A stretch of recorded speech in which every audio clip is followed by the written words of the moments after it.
Bienvenidos otra vez, bienvenidos, qué gusto que están con nosotros en este nuevo episodio, en este podcast. Mi nombre es Jacobo Mondragón, pastor aquí en Centro Cristiano en la ciudad de Cuernavaca, y hoy tengo el honor de sentarme con un hombre que ha llevado el fuego del evangelio a más de 88 naciones, un misionero mexicano con historias que cuando las escuchen no sé si le van a creer, pero son reales, porque es algo sobrenatural lo que ha pasado. Un misionero mexicano pues, con historias que parecen sacadas de película, un resultado de una vida entregada a Dios, a los jóvenes, a las misiones.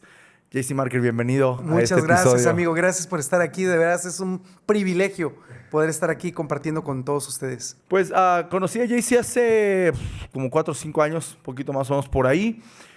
Nos hemos hecho amigos junto con otros tantos pastores de nuestra edad, que no vamos a revelarla. No vas a decir edades. No vamos a...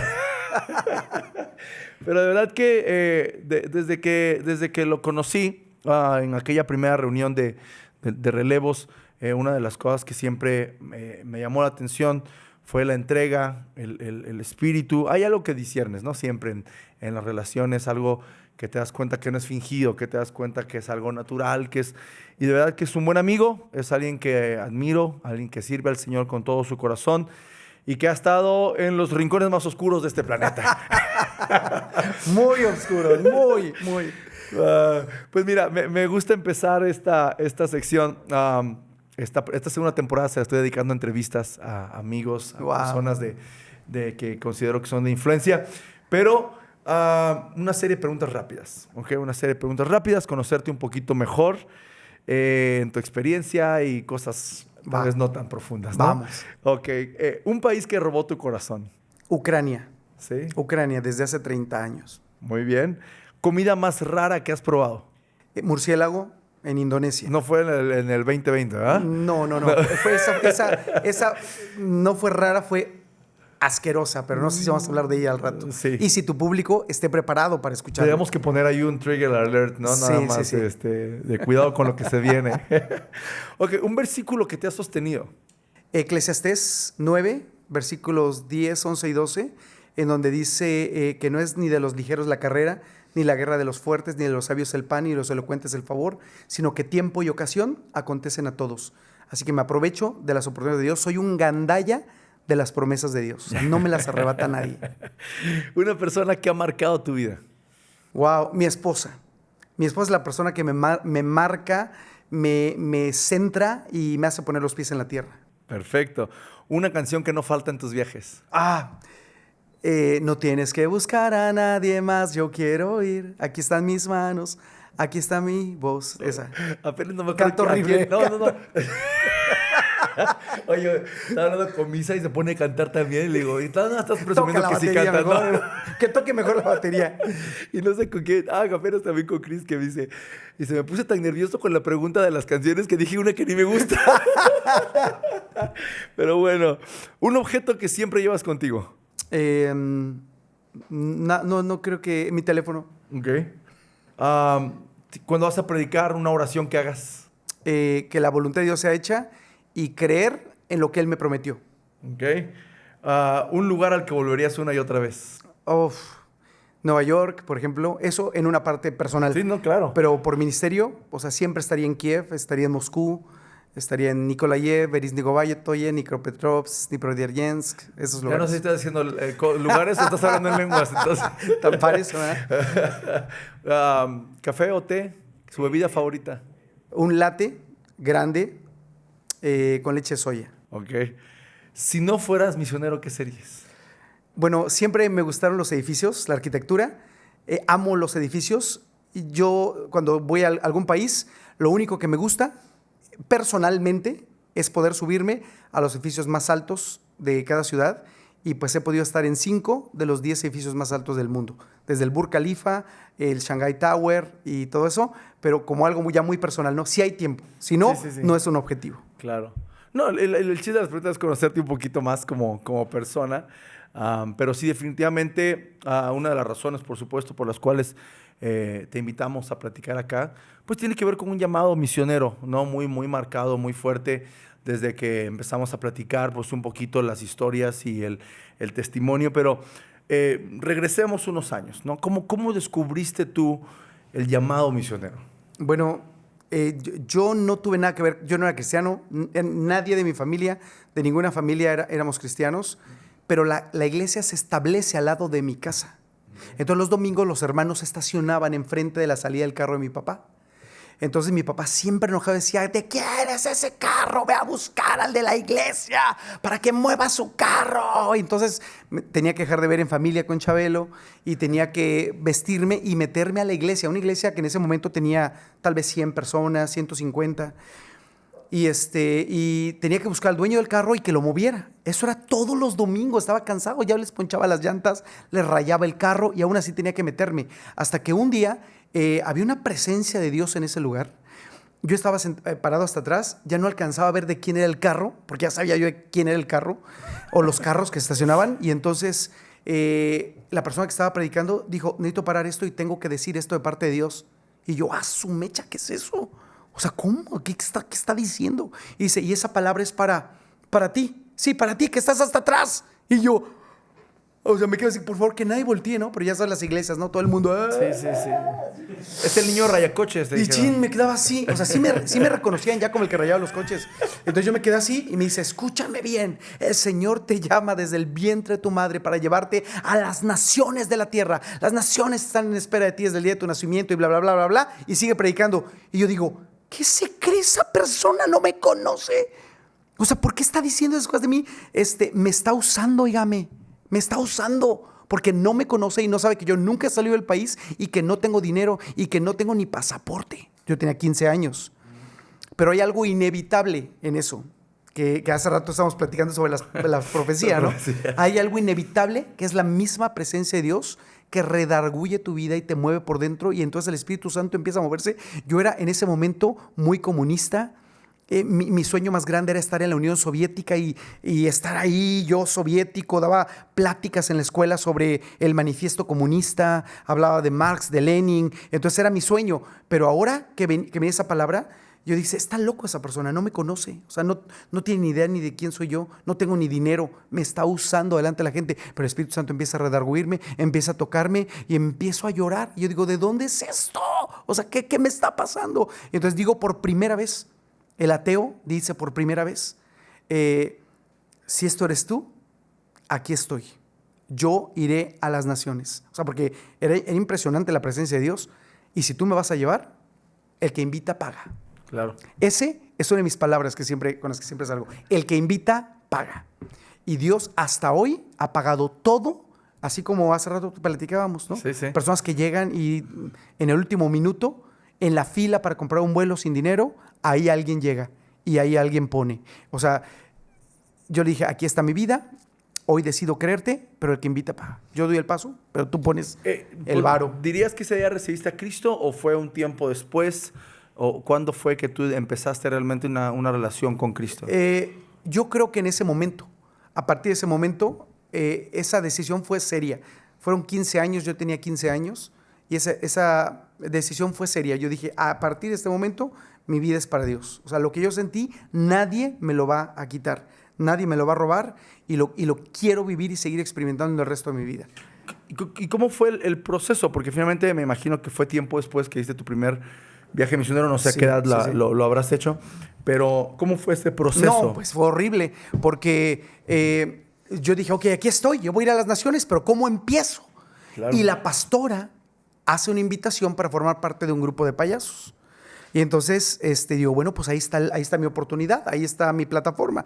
Yo voy y le digo: ¿quiere un actor? Miren nada más, aquí estoy. Y payaso. Digo: no, aquí estoy, ¿no? Aquí estoy. Y entonces dice: ¿de veras, mijito? Pues si realmente quieres servir a Dios, agárrate estos trapos y te vas al baño. Mi primera responsabilidad en la iglesia fue lavar los baños. Como siempre lo digo, yo no sabía si mi llamado fue lavar el baño o orar por quien hacía ahí. Porque depende, había quien explotaba ahí el baño y yo: Señor, sánalo, o sea, sánalo de esto, o sea, de lo que comió, ¿no? O todo salpicado o escurrido por todos lados o veías ahí los granos de elote o el cilantro, las rajas de chile y tú orabas por la persona. Entonces yo no supe si era orar por el enfermo o lavar los baños. Pero yo dije: escúchame algo, amigo. Yo dije: si yo voy a servirle a Dios. Nadie va a hacer mejor las cosas que las hago yo. No por un orgullo, sino porque lo estoy haciendo para Dios. Sí. Entonces yo me puse a lavar el baño, me hinqué, como tiene que empezar todo ministerio, de rodillas. O sea, no fue voluntario, fue obligado. Doblé mis rodillas y mi rostro se reflejaba en el excusado. Así como para que no te olvides de dónde te saqué. Y metía mi mano para lavar el excusado y hasta adentro, amigo, hasta donde se siente suavecito y esponjado, hasta ahí metía la mano para lavar y todo ese rollo, ¿no? Y decía, nadie va a lavar en la historia de esta iglesia los baños como los he lavado yo, ¿no? Y ya salía de lavar y todo así. Y después de eso la pastora dijo, muy bien, te vamos a subir. Y yo, claro, más para abajo ya no hay otro puesto. Entonces, ahora me tocó limpiar los asientos de las reuniones de jóvenes antes de llegar a la reunión. Y después de eso, ahora sí me dieron el papel de payaso. Yo llevo el título en ese grupo que se llama Frutifiestas. Yo iba a hacer el papel de Platanito. Y yo así como que, ¿qué? No que era un actor, no que era... O sea, me tocó ser Platanito. O sea, hay uno por ahí conocido que es medio pelado y grosero, sí, pero aún así yo llevo ese título y ese nombre original antes que él lo tuviera. Sí. Y hay evidencias para eso. Sí. Y entonces yo era Platanito dentro de ese grupo y en una ocasión nos vieron servir, y trabajamos cientos de obras de teatro. Y hasta que nos llamaron para Estados Unidos para una gira para poder llevar este grupo a diferentes lugares, orfanatorios, niños, escuelas y todo eso en Estados Unidos. Y ahí fue donde, cuando veo la placa que dice Estados Unidos de Norteamérica, me acuerdo de que yo te llamé para las naciones y ¡pum! Empiezo a llorar y digo, era real, yo no tenía un peso en la bolsa, entonces Dios ha cumplido al pie de la letra lo que prometió. ¿Cuántos años tenías ahí? 17. O sea, 2 años después. 2 años después. Y qué lección tan hermosa, realmente, porque a veces cuando recibimos un llamado de Dios, yo siempre digo que Dios no se mueve en nuestros tiempos, se mueve en los de Él, ¿no? Uh-huh. Y a veces nosotros queremos que sea inmediato y también queremos que se cumpla sin un proceso. Pero el hecho de que nos cuentes un poquito la historia tiene que ver con el proceso, ¿no?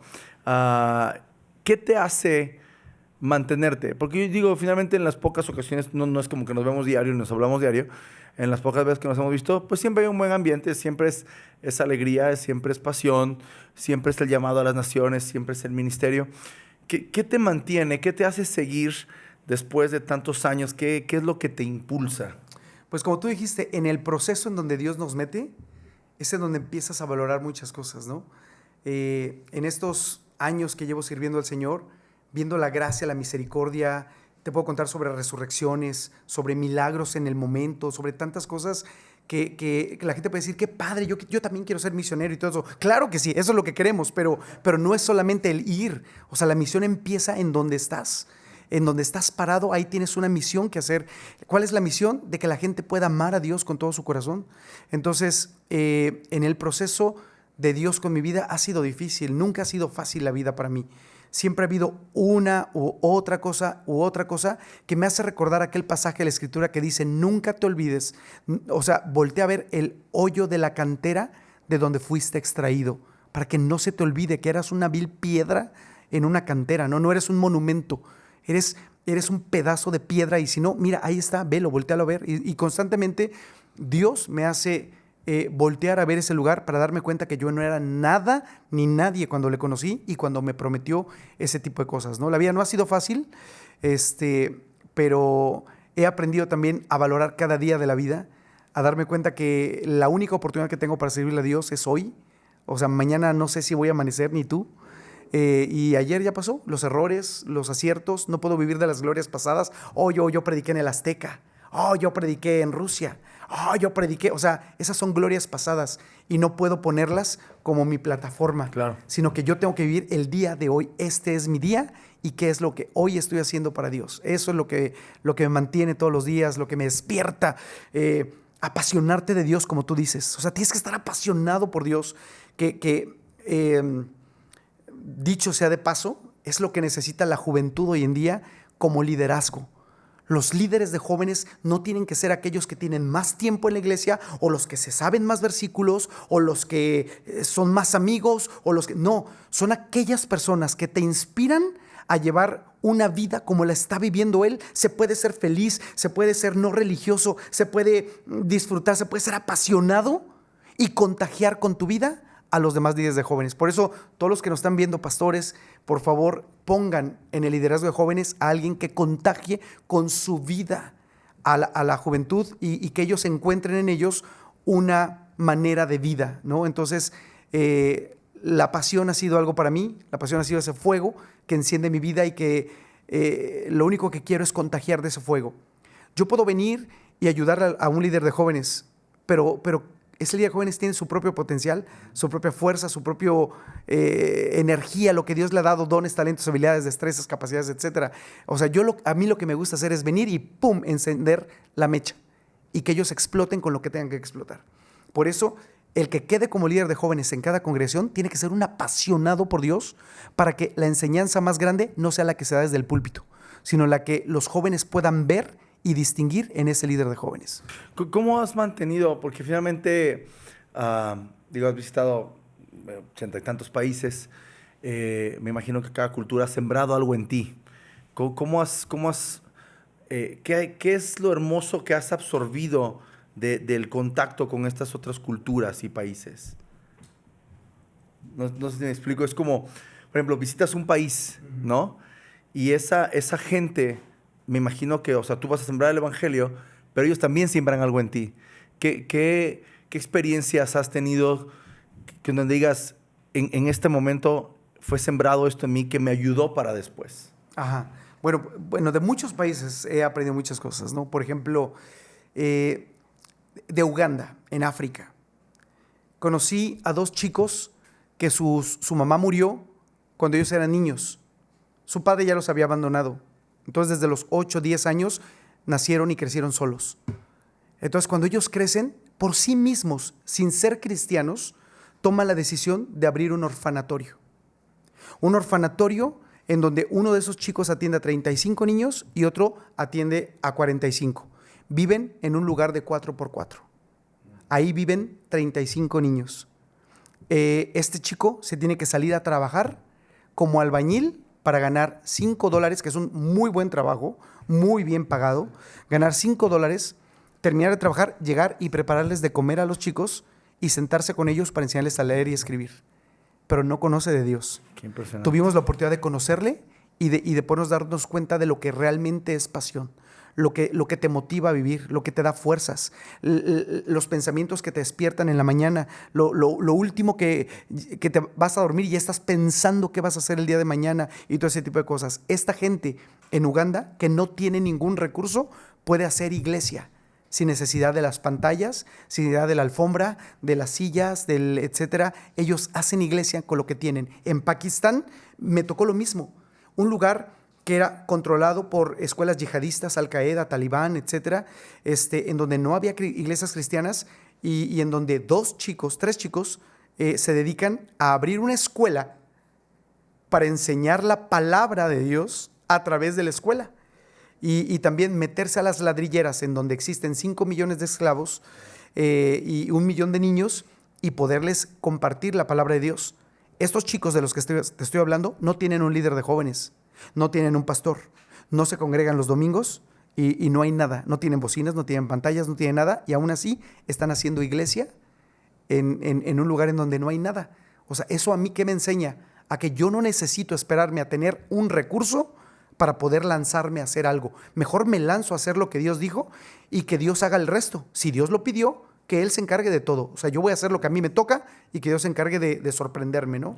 Con todas las cosas. Entonces, sí, de cada parte vas tomando un ejemplo, algo que te hace más, que te moldea más en tu vida, ¿no? Como te cristiano. va formando. Uh-huh. Sí, yo sé que historias hay muchas, testimonios tal vez hay muchos, pero ¿cuál ha sido tal vez una de las experiencias más fuertes que te ha tocado vivir dentro del campo misionero? Bueno, me ha tocado muchas. O sea, empezando por las comidas, ¿no? Por ejemplo, las comidas, el comer cucaracha, los pastores emocionados por llevarme a comer tarántula o escorpiones, o comer murciélago en Indonesia, o ratas, o perro, o cuyo, o todo ese tipo de cosas. Esas son algunas experiencias, ¿no? Que tienes que comer todo eso. La leche de búfala, que bueno, en tantos congresos me invitan solo para contar el testimonio de la leche de búfala, ¿no? Y eso es por una parte, pero eso es muy superficial. Pero hay otros lugares en donde, por ejemplo, en Malasia fui golpeado por musulmanes cuando supieron que yo había sido invitado a predicar en una iglesia subterránea. O sea, me dejaron golpeado, tirado en el piso, etcétera. Pero esa misma pasión que tienes por Dios me hizo que me levantara, que levantara los lentes rotos y que dijera, no tengo que subirme a las Torres Petronas. O sea, a mí el diablo no me va a quitar esa bendición. Y yo todo golpeado y todo mal, me subí a las Torres Petronas, ¿no? Pero esa es otra de las cosas. Pero algo muy profundo ya y que hasta podría ser difícil de entender es que cuando mi familia nos vamos a vivir a Ucrania, precisamente, o sea, yo he visitado Ucrania por 30 años, pero vivido de continuo fue por 2 años, donde fui con mi familia, con mis hijos pequeños, y en un día, en un verano, a todos los niños les dio el golpe de calor, a todos los niños del país, lo que quieras, y mi hijo empieza con dolores de cabeza un domingo, los llevamos al hospital, entramos al hospital, él entró caminando, no podíamos estar mi esposa y yo los dos juntos adentro del hospital, así que yo me fui con mi hija y ella se quedó con mi hijo, y unas horas después me llama diciendo, nuestro hijo está en terapia intensiva. Y yo, ¿cómo está en terapia intensiva? Si acaba de entrar caminando al hospital, solo tenía un dolor de cabeza. Bueno, pues está en terapia intensiva, está convulsionando. Entonces yo dije, o sea, ¿cómo es esto posible? Y entonces, a final del día siguiente, él ya había partido con el Señor. Y entonces uno se pregunta, ¿qué onda? ¿Estás dando tu vida? ¿Estás en el mejor momento de tu vida? En Ucrania estábamos en la televisión compartiendo, estábamos en el radio, estábamos en las iglesias más grandes. El pastor Sunday Adelaya, de 30,000 miembros su iglesia, me había llamado para ser pastor de jóvenes en su congregación. O sea, era un momento que podíamos decir cúspide. Sin embargo, Dios toma la vida de mi hijo y entonces por primera vez me toca descubrir a un Dios soberano. He orado por personas que han resucitado, he orado por personas con muerte cerebral que han vuelto a tener funcionamiento cerebral, he orado por mujeres estériles que han tenido hijos, o sea, muchas cosas, pero ahora me tocó orar por mi hijo que había fallecido y no pasó nada. Entonces ahí solamente viene el entendimiento de la soberanía de Dios, que cuando Él toma una decisión, nadie lo puede mover. Gente nos llamaba de Alemania, de Bélgica, mandaba ambulancias aéreas, etcétera. El niño no podía moverse de donde estaba y partió con el Señor. Entonces los embajadores de México en Ucrania tomaron el cargo de todos, nos expatriaron a México, etcétera. Y el día que lo estábamos enterrando en México, él falleció en Ucrania, estábamos en México en ese momento y se acerca alguien muy tocado y muy movido por Dios. Era el organizador del Congreso de Misiones más grande que había en México en ese día. Y era en Toluca la sede.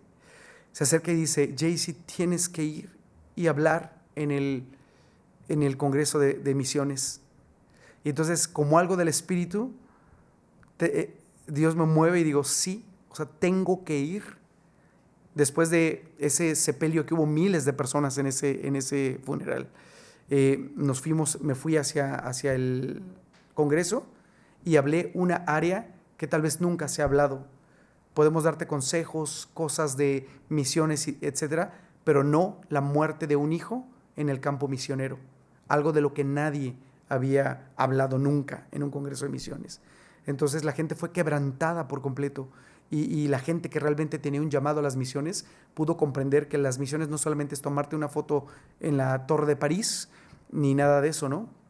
Pero lo peor de todo fue que un mes después regresamos a trabajar a Ucrania y la gente decía, ¿cómo puedes regresar a Ucrania? O casi que Ucrania te mató a tu hijo, allá murió tu hijo, ¿cómo vas a regresar? Y entonces les dije, es que Dios y su llamado son primero que yo mismo y que mi hijo. Dios se lo llevó y no estoy peleado con Dios, pero la labor que Dios me mandó a hacer aún no ha terminado. Entonces regresamos a predicar a un país en el que había fallecido nuestro hijo y tener que volver a sonreír, tener que volver a levantar, tener que volver a animar, pero lo que nos dimos cuenta es que esa sangre que mi hijo derramó como misionero también fue la que nos abrió las puertas para que todo lo que habíamos intentado por un año ahora pudiera dar fruto y pudiera dar resultados, ¿no? Y creo que esa es una de las cosas más difíciles que nos ha tocado vivir en el campo misionero. ¿En algún momento enfrentaste este sentimiento de sentirte abandonado, de sentirte, o sea, me imagino la crisis en el momento, ¿no? De este momento que nos estás narrando, pero no sé si hubo un momento en donde de plano te sentiste, pues, abandonado. Bueno, fue muy difícil porque nadie hablaba español. Todo tenía que ser a través del inglés. No había nadie que tuviera un sentir como latino. O sea, fue un momento muy difícil. O sea, esa primera semana antes de la expatriación era apostillados, la funeraria, la embajada, el etcétera. Yo no tuve tiempo de llorar. Yo no tuve tiempo de digerir lo que estaba viviendo. Abandono no lo tuve porque también nos dimos cuenta que todo lo que sembramos en Dios en aquel lugar, o sea, fue cosechado. La gente no sabía qué hacer. No eran latinos de que, ay, vente, te abrazo. No, o sea, no son así, pero sabíamos que estaban ahí con nosotros. Y en este caso, mi pastor, lo primero que hizo cuando supo lo que había pasado es, me voy a donde está en Ucrania. O sea, así agarró lo que tenía, se fue para Ucrania, tardó 2 días en llegar, no había vuelos, era el verano en Europa, pero llegó hasta ese lugar. Tal vez no tuvo ni las palabras para poder, las palabras perfectas para poderme consolar, pero simplemente estaba a mi lado cuando más lo necesitaba. Y esa es una de las funciones principales de un pastor, el poder acompañar a su gente. O sea, a veces nos preocupamos más por la multitud que por el acercamiento con las personas, ¿no? Entonces, pues no, yo sí me sentí muy arropado por mi pastor, Javier Ríos, de Iglesia del Señor en Toluca, y pues no tuve eso, y sí, eso fue. Bueno, has enfrentado cárceles, has enfrentado peligros, persecución, golpes, la muerte de un ser amado. ¿Cómo sostienes tu fe en medio de todo esto? Escondido en su presencia. O sea, meterme en Él, responsabilizarle a Él de todo. O sea, yo fui llamado por Él. Él tiene una responsabilidad, y si yo lo veo como un padre, sé que no me va a dejar, sé que no me va a abandonar. Solamente me refugio en Él. Él ha sido mi sostén, el que me ha confortado cuando más lo he necesitado, etcétera, ¿no? Y cuando Dios llama, capacita siempre, ¿no? Te da la habilidad para poder hacer muchas cosas. Hay cosas que la gente a veces no entiende acerca de mí, pero cuando Dios llama a alguien para hacer una función en específica, obviamente te da también las habilidades, dones, talentos, destrezas para poder hacerlo. Y pues bueno, Dios es el que me ha sostenido en todo momento, en todas las áreas. Quizá fue este momento o quizá fue otro, pero hubo un momento en donde dijiste, aquí se acabó todo.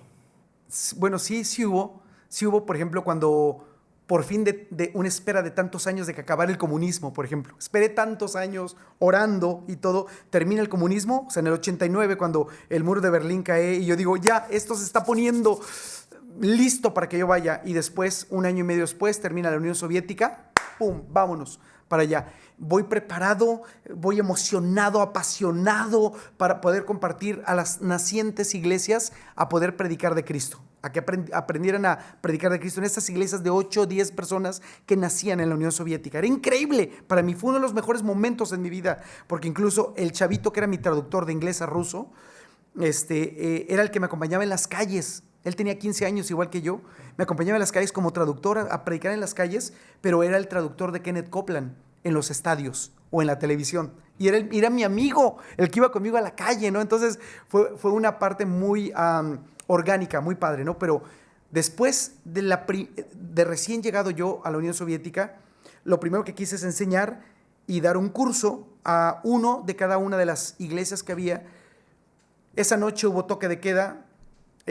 Fuimos detenidos, fuimos a la cárcel, y entonces mi primer intento por poder compartir en ese país después de tantos años fue estar en la cárcel. Estaba en la cárcel, ahí metido, y ahí fue donde dije, o sea, ya, o sea, no, o sea, no sé qué hacer ya.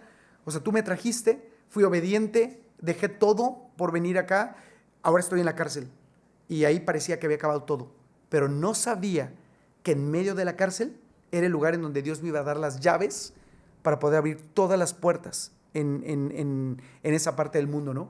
¿Por qué? Porque pues viene una parte que, bueno, hasta película han querido hacer de esto que te voy a platicar, pero cuando yo le digo a mis amigos con los que nos metieron a la cárcel, ¿sabes qué? A mí me tiene que sacar porque yo soy extranjero y quiero mis derechos como extranjero. Y todos, no, cállate, Jaycee, cállate, ¿no? Pero es que yo soy extranjero. O sea, sabían que era extranjero. Era el más bajo de todos, el más moreno de todos, el de bigote, el de ojos oscuros. O sea, sabían que era extranjero. Entonces dije, quiero mis derechos. Entonces yo, según esto, digo, saco mi pasaporte y digo, escuchen, soy extranjero, quiero mis derechos y sáquenme de la cárcel.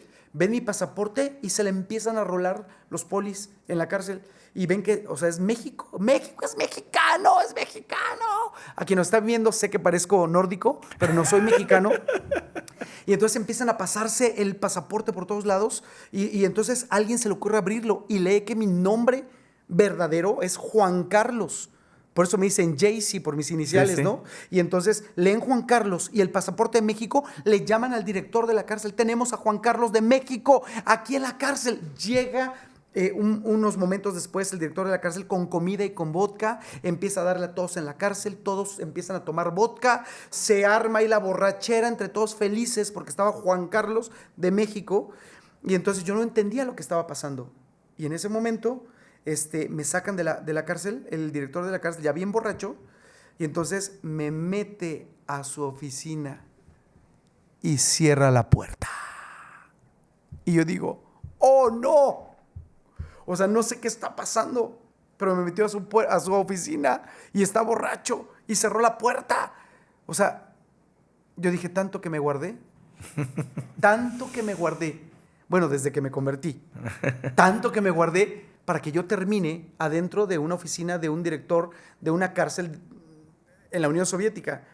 Y entonces va y abre una caja fuerte atrás de su escritorio y saca una pistola. Y entonces digo, no es lo que yo pensaba. O sea, me va a matar y es el primer mexicano que matan. Entonces toma la pistola y yo dije, ya, pum. O sea, toda tu vida pasa en un segundo por aquí y pone la pistola en mis manos. Yo tomo la pistola y digo, ahora quiere que yo me mate para que él no tenga cargos, para que yo sea la persona que yo me maté, ¿no? O sea, no. O sea, y entonces le digo, ¿y este papel que cuelga qué? Y dice, ese papel es de un asesino serial, pero no lo encontramos. Al asesino serial es para ti, es mi regalo para ti. Y yo dije, no. Y le pongo la pistola en sus manos. Le digo, no, es mucho regalo para mí. Saca una navaja, también de otro asesino, la pone en mis manos y dice, tú no te vas de aquí si no te llevas este regalo. Y yo dije, ok, entonces no me va a matar, no me va a hacer otra cosa. Me está dando un regalo, lo acepto, tomo la navaja y entonces dice, me abraza, se recarga en el escritorio y empieza a llorar. Y entonces ahora entiendo por qué cerró la puerta, porque los soviéticos no lloran, no muestran sus sentimientos, nunca te mienten y no juegan, no les gustan los chistes, o sea, son antichistes, antirrisas de todo eso. Y entonces me dice algo muy serio y me dice, dime la verdad, y empieza a llorar, pero un dolor de esos con amargura desde dentro del corazón, y dime la verdad. Y yo, Dios mío, que me sepa el versículo, lo que me quiera preguntar, que me lo sepa. Y dice, ¿qué es de ti, Verónica Castro? ¿Qué es de ti, Victoria Rufo? Y empieza a llorar y se recarga en el escritorio llorando. Diles que me quiero casar con ellas, que son de ti, quién sabe qué. Y cuando estaba llorando, salgo de su escritorio, de su oficina, saco a mis amigos, estaba abierta la puerta, nada más los saqué y vámonos, llegamos a mi apartamento a las 6 de la mañana y les pregunto, ¿qué rayos pasó?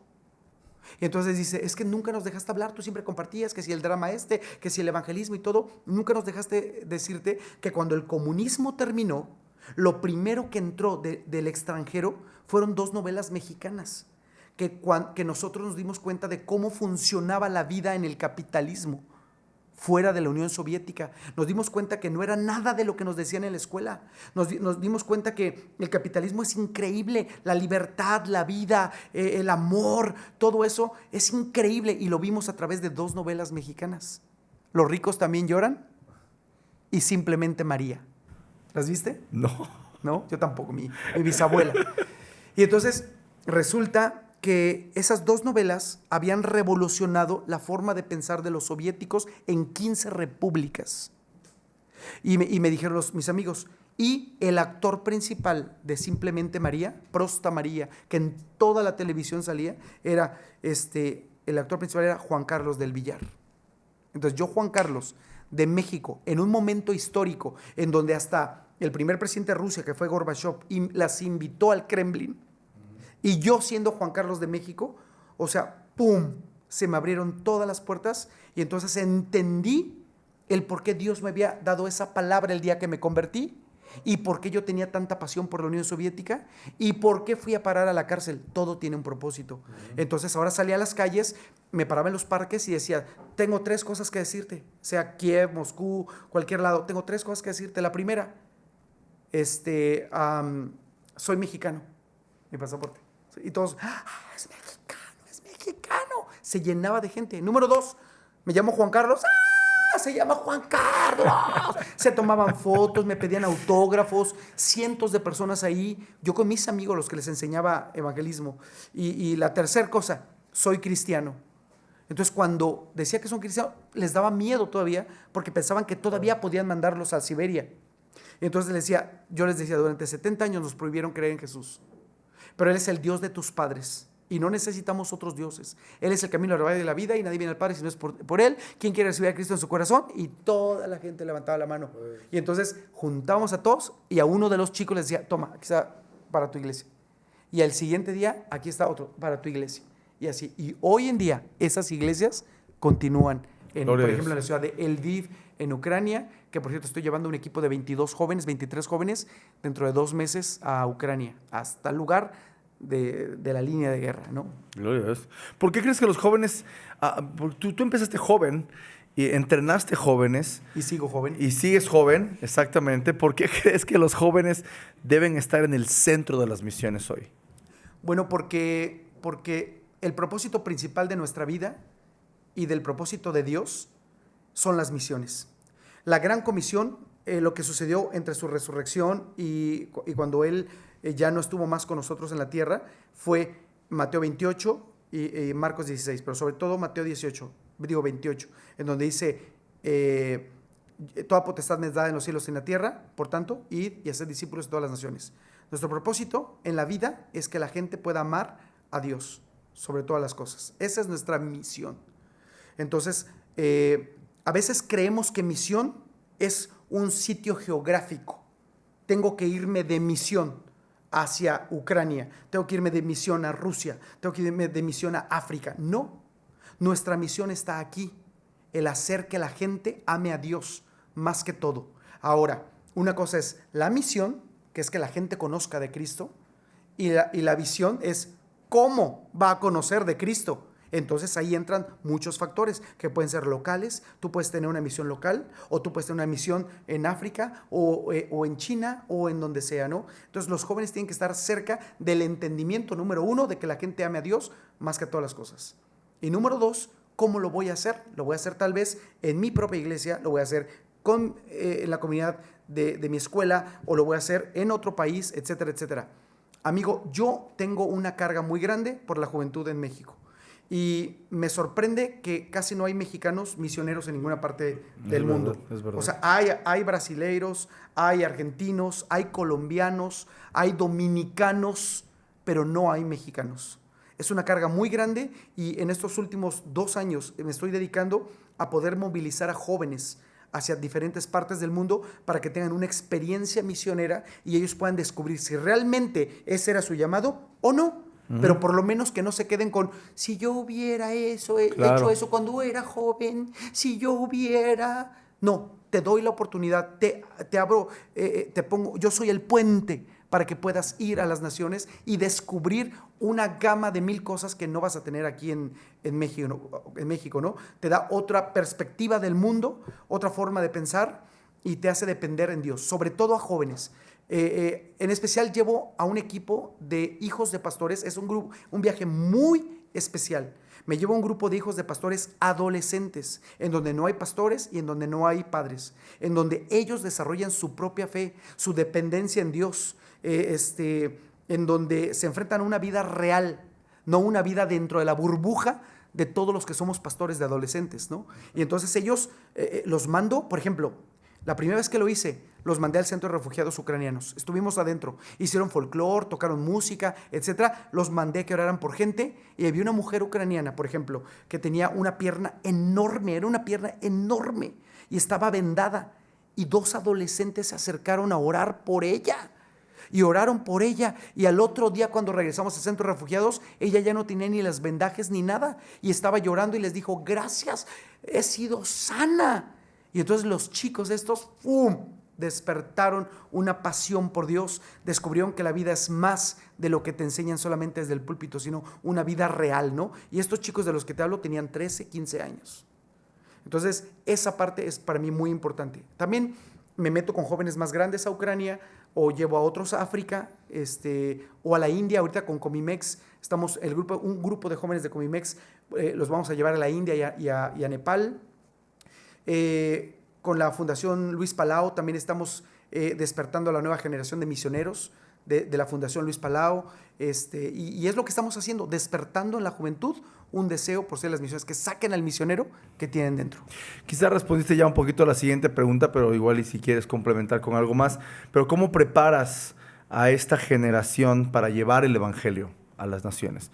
O sea, yo sé que en parte tiene que ver con este descubrimiento de lo que puedo hacer y no, pero tienen una preparación previa, hay algo que necesitan. Sí. Es muy difícil juntarlos a todos antes de un viaje, porque unos viven en un lado, por ejemplo, el de Ucrania, o sea, hay latinos que vienen de Australia, argentinos que vienen de otros colombianos, hay otros bolivianos, hay otros mexicanos que están en Estados Unidos, hay otros que van a estar en ese momento en Europa, o sea, todos nos tenemos que juntar tal vez hasta allá, pero tenemos reuniones por Zoom, en donde primero transmitimos la pasión del corazón de Dios por las almas. Les compartimos sobre cómo compartir del Señor. No necesariamente es y el versículo tal, y el versículo tal, y el versículo tal, y el otro versículo, ¿cuál era? Espérame, antes de que recibas a Cristo, me falta un versículo. O sea, no, sino el poder entender la gracia, el amor de Dios, el extender los brazos para aceptar a las personas, el ayudarles, etcétera, ¿no? Ese viaje específico para Uganda es increíble porque no tenemos tiempo de descanso. Tenemos que alimentar a 200, 300 niños esperando a que coman. Y ahí sí podemos compartir, predicar la palabra, hacer obras de teatro, lo que quieras. No se van a ir porque están esperando la comida. Porque de lo contrario tal vez no coman ese día. Y entonces estamos ahí y al final rápido la comida y hacer líneas, filas, los que preparan el arroz, los que preparan la carne para ponerle arriba, la comida como ellos la comen porque no comen otro tipo de comida, etcétera. Esa parte es tan increíble porque te olvidas de ti, de tu manera, de tus formas y aprendes a hacer un trabajo en equipo para la obra de Dios, ¿no? Entonces todo lo hacemos por Zoom, todos por Zoom y hasta que llegamos al campo de batalla, ahí es donde despierta el corazón de ellos. Coincidentemente, bueno, no coincidentemente, sino el resultado de esto es que muchos de los que han ido a las misiones vuelven a regresar. Vuelven a ir a Ucrania, vuelven a ir a Polonia, vuelven a ir a Uganda, vuelven a ir a cualquier parte del mundo que vayamos, India, Nepal, etcétera. Vuelven a ir porque su corazón se despierta para las misiones, ¿no? Y regresan con ideas y con un corazón prendido para sus iglesias. Sí. Eso es increíble. Cambiando un poquito el tema y no, hablando un poquito más de tu vida personal, ha habido momentos como el que ya nos has comentado y otros tantos, en el que soledad, tal vez desgaste emocional, ¿cómo has sobrellevado ese peso que finalmente termina siendo la vida emocional, pues lo que viene pegándote, ¿no? En cada viaje, en cada salida, el ministerio local que tienes también. ¿Cómo manejas ese desgaste en tu vida? Me explico cómo te mantienes fuerte. Yo creo que un versículo, cuando yo me convierto, hubo un versículo que me cautivó y de hecho la primera persona a la que yo le compartí en la vida era un chico que vendía figuritas de madera en una playa. O sea, yo teniendo 15 años, este chico tenía yo creo como 13. Hacía figuras y hizo un águila. Y yo le prediqué de Cristo y me regaló el águila como agradecimiento por lo que él había sentido en Dios. Y justo ese versículo del que te hablo, que quedó en mi vida, fue Isaías 40:31, ¿no? bueno, desde el 29, 30, 31, los que esperan en Jehová tendrán nuevas fuerzas, levantarán alas como águilas. Si alguien ha esperado, he sido yo. No sabes cuánto he esperado por muchas cosas de parte de Dios. Eso me ha sostenido. Y la otra, literalmente, el ser un gandalla de sus palabras, el ser un gandalla de sus promesas. O sea, yo la arrebato. O sea, a mí no me la van a quitar. Aquí lo dice en la palabra. O sea, yo me tomo de ello. Te voy a platicar un testimonio. Entre todos los procesos que Dios ha tenido conmigo, gracias Señor, todos esos procesos, hace 4 o 5 años me detectaron cáncer. Y entonces, tú sabes cómo son los doctores, los que nos están escuchando saben cómo son los doctores, ¿no? Y me dijeron, mira, si esto está avanzado, si esto ya está metastásico, quién sabe qué, también tenemos un servicio funerario para ti, a un bajo costo. Y yo dije, no. Y busqué un cristiano que me atendió, me operó y todo eso, y pues gracias a Dios estuve bien por como 3 años, hasta que fui a una revisión, me hicieron estudios. Yo iba a salir para África en un martes y el jueves voy y me dicen, te detectamos tumores en el cuello, en el tórax, y pues ahora sí no sabemos cómo hacerlo contigo. O sea, vamos a llamar el lunes, vamos a llamar a todo un grupo de especialistas para ver qué vamos a hacer contigo, porque estás todo lleno de tumores. Y yo, ¿dónde están? O sea, yo no siento nada. Y me dijeron, eso me dijeron un jueves. El domingo yo prediqué en la iglesia sobre un tema que tenía preparado, que era milagros. Ese día hubo milagros en la iglesia. Gente que no veía de un ojo, ese día se le cayó una nata y volvió a ver. Y cuando vi que había milagros, yo dije, oye, yo me voy a orar. Y mientras todo el mundo oraba, ora porque está a tu lado. O yo en la plataforma, no, ora por él, quién sabe qué. Y yo ahí, Señor, yo me oro en el nombre de Jesús, etc. Y al lunes siguiente llego a esa reunión y los doctores se quedan viendo y me dicen, no sabemos cómo decírtelo. Científicamente no hay nada, pero esto es como que si hubiera un error en el sistema de que no aparece nada. Gloria a Dios. Y le digo, perdón, ¿me puedo ir mañana para África? Y me dice el doctor, vete. Y me salgo corriendo. Y me fui, ¿no? O sea, esos son momentos que han marcado mucho mi vida. El agandallarme de las palabras, de las promesas de Dios. El saber, como por ejemplo, cuando estuve en Ucrania, cuando supieron que era extranjero, me robaron la policía. Entre los secuestros que tuve, entre las metidas a la cárcel y todo eso, las fuerzas de seguridad me robaron todo mi dinero. Y yo dije, yo no me regreso a México. O sea, ya estoy aquí. Luché toda la vida por esto. No me voy a regresar. Y tampoco me voy a morir de hambre. Me voy a ir a una panadería y voy a pedir limosna. Entonces, me fui a una panadería donde yo había visto que pedían dinero. Y entonces dije, aquí nadie me conoce, a mí que me digan lo que quieran. Y entonces, estiro la mano para empezar a pedir limosna para comprar pan. Y entonces, en ese momento, me llega ese versículo. Joven fui y envejecido, y nunca he visto a un justo desamparado, ni a su descendencia que mendigue pan. Entonces, regreso la mano y le digo, no, si esta es tu palabra, también la tomo. Y yo sé que yo puedo pedir limosna, pero tú, Señor, no eres digno de que uno de tus hijos pida limosna. Yo sé que si meto mi mano a la bolsa, puedo sacar dinero de donde no existe.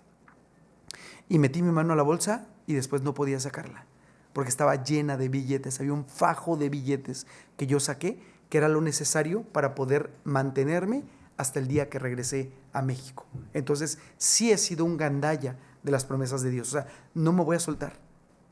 No me voy a soltar. Y el día que no me responda, me acuerdo que hay un Dios soberano, que Él dice sí o que Él dice no. Amén. Esa es mi experiencia. ¿Qué legado sueñas con dejarle a la iglesia? Y no hablo de tu iglesia, hablo de la iglesia. ¿Qué legado sueñas? ¿Qué legado sueñas con dejarle? El haber prendido el corazón de muchos jóvenes para Dios. No solamente en las misiones, porque de repente ya soy muy etiquetado en misiones, pero no, misiones no es todo lo que hago en la vida. O sea, me encanta capacitar el liderazgo de jóvenes, me encanta motivar a la juventud. Yo sé que me has visto que estoy en congresos de jóvenes y todo eso. Esa parte me apasiona, pero de repente como que esa área fue muy en esos últimos años en México. Yo quiero dejar un corazón prendido, no por mí, sino por Dios.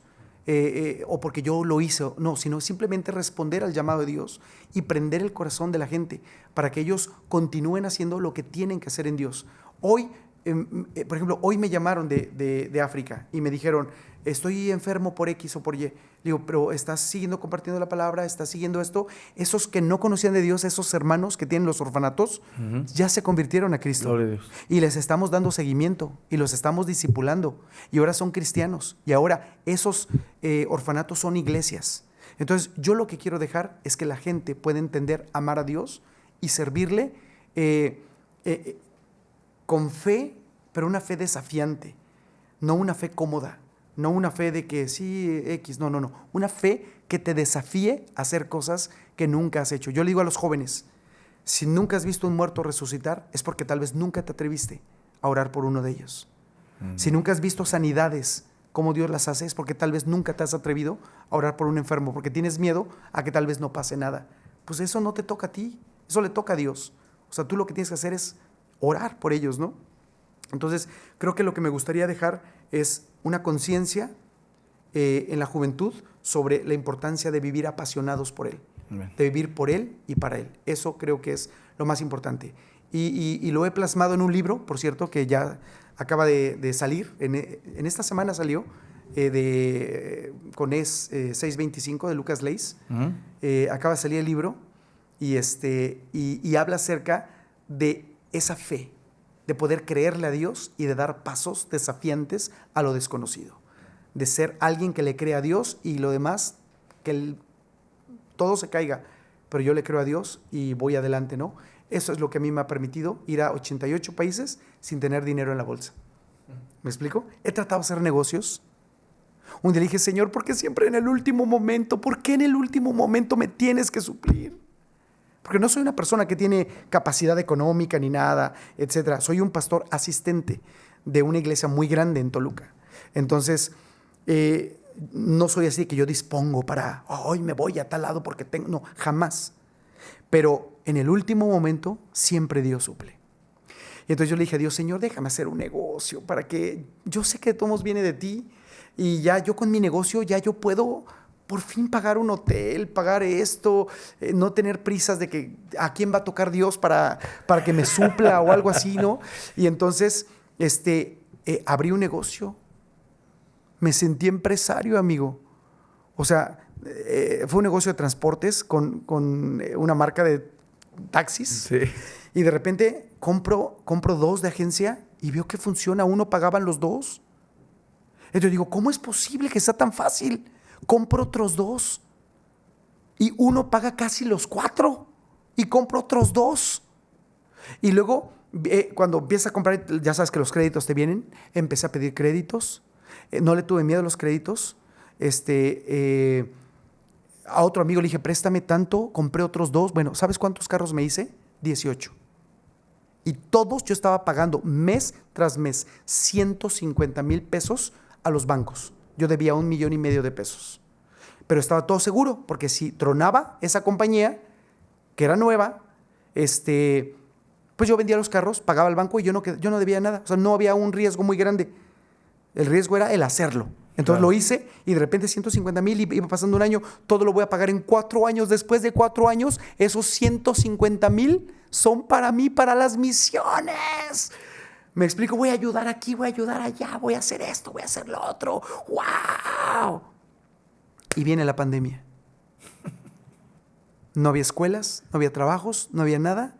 Y entonces empiezo a amortizar. Empiezo a vender uno, empiezo a vender otro y pagar al banco, empiezo a vender otro. Se acabó la pandemia, me quedé con 8. Pero después las leyes cambiaron y había que pagar impuestos. Entonces era o pago impuestos o pago al banco. Entonces empecé a pagar con carros. Terminé los 4 años tal cual, en el tiempo exacto, con 0 pesos, 0 carros, 0 nada, y habiendo pagado 1,5 millones de pesos. Entonces, Dios me dijo ahí, ¿no te dije que yo sería suficiente para ti? ¿No era yo suficiente? ¿No viste 1000 veces milagros de multiplicación de gente que se acercaba y te daba en el último momento? Y que quede claro, esto no es para todos. Ni es una ley para todos. A mí me encantaría que todos los jóvenes tuvieran sus negocios, sus emprendimientos, su todo. Pero en mi caso, Si yo hubiera sido así, yo ya no tendría testimonios de fe que compartir. Porque lo que más comparto en los congresos de jóvenes son testimonios de fe. Y con dinero en la bolsa, ¿qué hubiera podido compartir? Sí. ¿Qué multiplicación de dinero en la bolsa? ¿Qué cosas? O sea, no. Entonces entendí que en mi caso personal debía depender absolutamente en Dios. Y así ha sido hasta hoy. Gloria a Dios. Me gustaría hacerte un par de preguntas más ya para ir cerrando acá. Pero bueno, pensando en ese JC de 15 años parado en la parte de atrás de la iglesia diciendo, pues tal creo, ¿no? Si hoy pudieras verlo, ¿qué le dirías? Ups, ya le he dicho muchas veces, ya se lo he dicho. Pero le diría, no tengas miedo, no vas a perder nada. Yo no estoy arrepentido de nada, amigo, de nada de lo que he vivido, nada, no ha habido nada de lo que esté arrepentido. Lo que sí es tal vez haberle tenido más miedo al hombre que a Dios. El haber hecho cosas para agradar al hombre y no a Dios. Eso yo creo que es una de las cosas que le diría. No le tengas miedo al hombre. No lo estás haciendo para él. O tratas de agradar al hombre o a Dios. Eso le diría. Y también le diría, no te preocupes, a final de cuentas Dios va a suplir. Dios va a suplir. Hazlo, no te detengas. Por eso he estado en 88 países. Porque le he creído, ¿no? Entonces eso le diría a mi yo de 15 años. De todos los viajes que has hecho, ¿qué rostro no olvidas? Uno de los que jamás voy a olvidar fue de la persona que fue mi traductora cuando llegué a la Unión Soviética. Ella, en la época del comunismo, por ser business, si antes la ración era de un jabón, ella evitaba usar el jabón y lo vendía y generaba recursos. Pero eso era contrario al comunismo y fue a dar a la cárcel.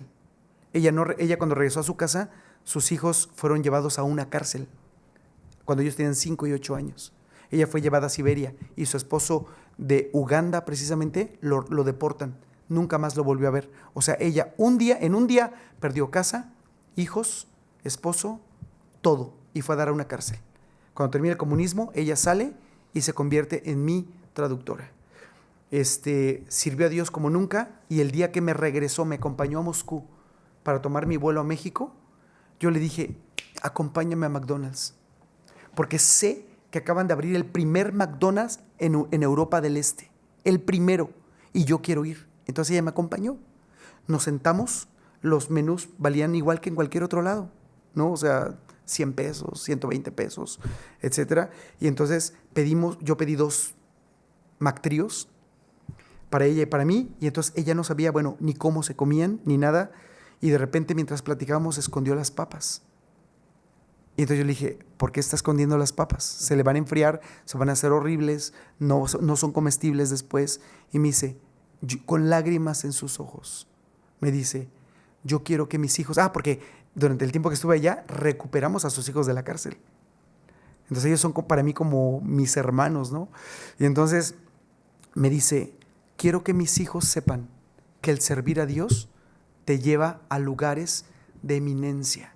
Y quiero que mis hijos se sientan orgullosos de que su madre vino a un restaurante tan fino y tan internacional como este. Uno de los restaurantes más finos del mundo. Entonces yo con mi hamburguesa estaba así como... Y nunca se me olvidaban sus lágrimas. Ella estaba pensando que el haber servido a Dios la había llevado al mejor restaurante del mundo en ese momento. Y quiero decirte una cosa, 20 años después, caminando yo en Kiev, en un McDonald's y un niño tocando el violín afuera, pidiendo dinero, había un grupo alrededor. Entonces antes de entrar yo al McDonald's, me paro entre la gente a escuchar al violinista y de repente escucho una voz que me llama. Entonces yo me quedo así y volteo y era ella. Ella, después de 20 años, me la encontré en una calle y justo en un McDonald's. Y en esta ocasión, ella me invitó el McDonald's y ya pedí a ella así de que denme. Sí, sí. Y lo más increíble es que seguía sirviendo a Dios, ¿no? Gloria a Dios. Entonces, su rostro nunca lo voy a olvidar. Gloria a Dios. ¿Cuál ha sido el momento en que más claramente sentiste que el cielo te abrazaba?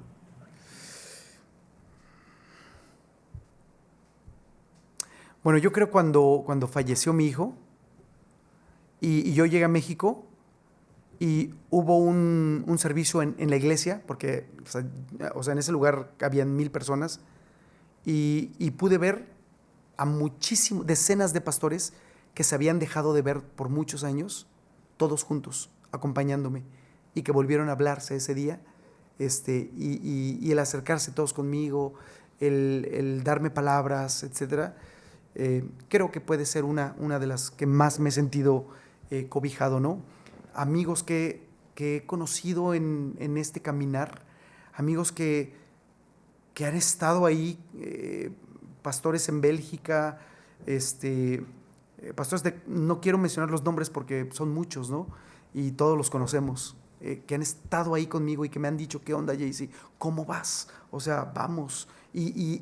Y delante no de las cámaras, sino en lo secreto, me han dicho, aquí estoy para ti.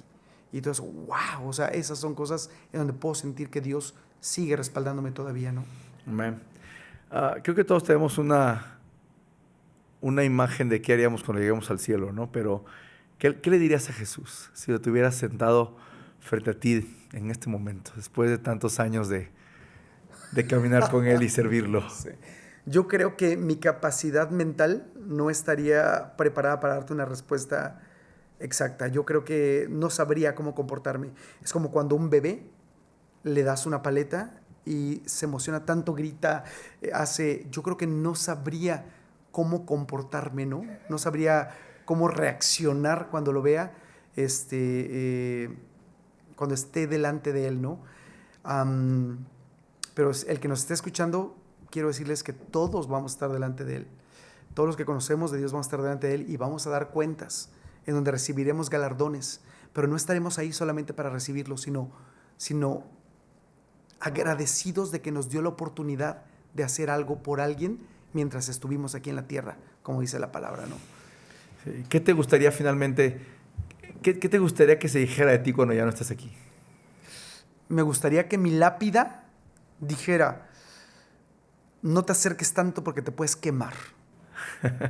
O sea, aquí queda el cuerpo de un piromaníaco, de un incendiario, o sea, de alguien que encendió fuego en el corazón de las personas. Yo creo que eso sería, y que hubiera unos edificios ahí y todo, o sea, o que me cremaran y me aventaran por el mundo entero. Así.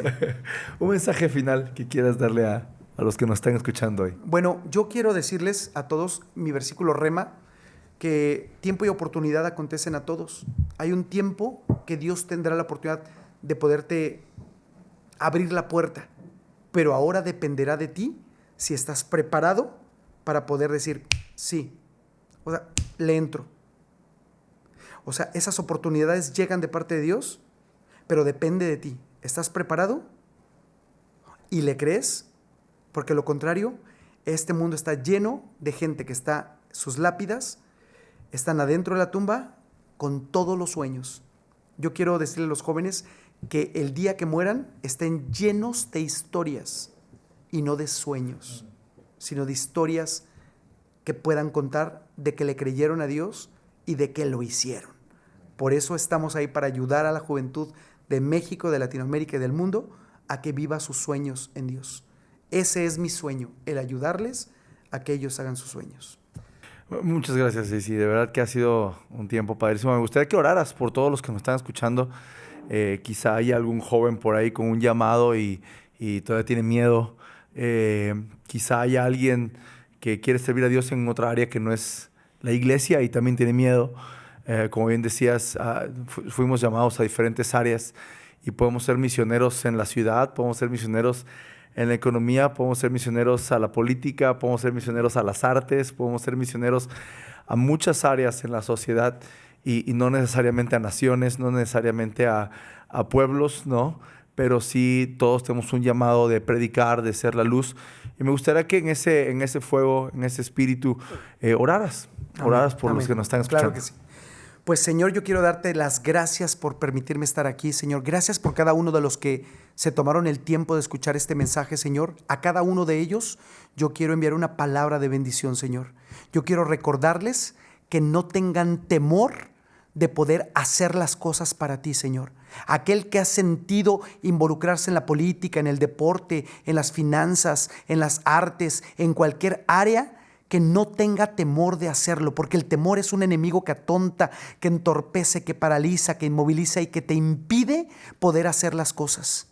La fe es lo contrario al temor. Lánzate con fe en el nombre de Jesús. Créele a Dios en sus palabras.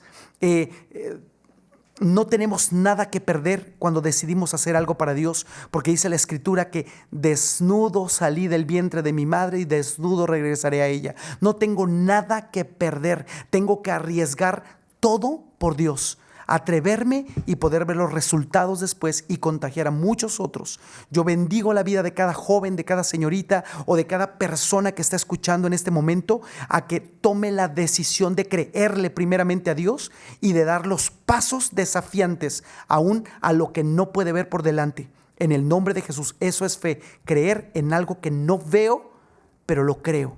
En el nombre de Cristo Jesús, Señor. Y despierta especialmente a líderes de jóvenes que puedan impactar una generación, líderes de jóvenes que puedan motivar, líderes de jóvenes que puedan ser ejemplo de vida, testimonio. El mundo está esperando la manifestación gloriosa de ellos para ser ejemplo y testimonio. Y también despierta el corazón de aquellos que tienen un misionero adentro, pero que no se han atrevido. ¿Por qué? Porque a veces le tenemos temor al dinero. No tengo dinero para poder ir a un viaje misionero. No le tengas temor al dinero. El dinero se tiene que preocupar por ti para alcanzarte a ti en cumplir los propósitos de Dios. En el nombre de Cristo Jesús, muchas gracias, Señor. Amén y amén. Amén. Pues espero que hayan realmente puesto atención y si no lo regresan un poquito y le vuelven ahí a reproducir. Hay muchos principios de vida que JC nos ha platicado hoy y creo que es algo digno de compartir con otros. Es algo que todos necesitan escuchar, esta parte del crecimiento de la fe. Y recuerden que es lo que estamos hablando en este podcast, hablando acerca de conocer a Jesús, de fortalecernos en la fe, de obedecer. Así que, pues, qué bueno que estuvieron con nosotros, JC. Gracias otra vez. No, gracias, amigo. De verdad, gracias. Para mí es increíble poder estar aquí. Recuerdo este lugar cuando era más joven. O sea, el llegar a un congreso aquí en este lugar. ¡Wow! O sea, ahorita me despertó muchas cosas de hace muchos años. No decimos cuántos, pero muchos años. No, muchos nada más. Así que por aquí nos estamos escuchando. Qué alegría que hayan podido estar con nosotros hoy. Compártelo con alguien y por aquí nos estamos escuchando próximamente. Dios les bendiga.